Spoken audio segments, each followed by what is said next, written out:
ሰላም ውድ የሀገሬ ልጆች እንደምን አላችሁ? ወልደ ጊዮርጊስ ነኝ።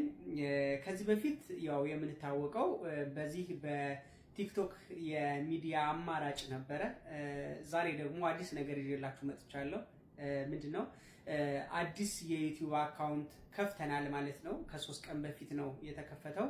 ይህንን የዩቲዩብ አካውንታችንን ኢቲኤች ቲዩብ ነው የሚለው። የኢቲኤች ቲዩብን እንግዲህ ሰፋ ያሉ የቢዝነስ እና የመዝናኛ ፕሮግራሞችን ለእናንተ በደንብ በተደራጀና በጥራት ልናቀርብላችሁ ስለፈለግን እንግዲህ የአዲስ የዩቲዩብ አካውንት ከፍተናል። እንግዲህ ሁላችሁም እየገባችሁ የዩቲዩብ አካውንታችንን ሰብስክራይብ አድርጉልን። እዚህ የቲክቶክ አካውንቴ ፕሮፋይል ስር ወይም ባዮ ላይ ያስቀምጥላችኋለሁ። ሊንኩን እየገባችሁ ሰብስክራይብ አድርጉልን። እንግዲህ ለብዙዎች እንዲደርስ ደግሞ ሼር፣ ኮሜንት እና ላይክ በማድረግ እንድትተባበሩን ከወዲሁ የቅንነት ትብብራችሁን እንጠይቃለን። መልካም ጊዜ። አመሰግናለሁ።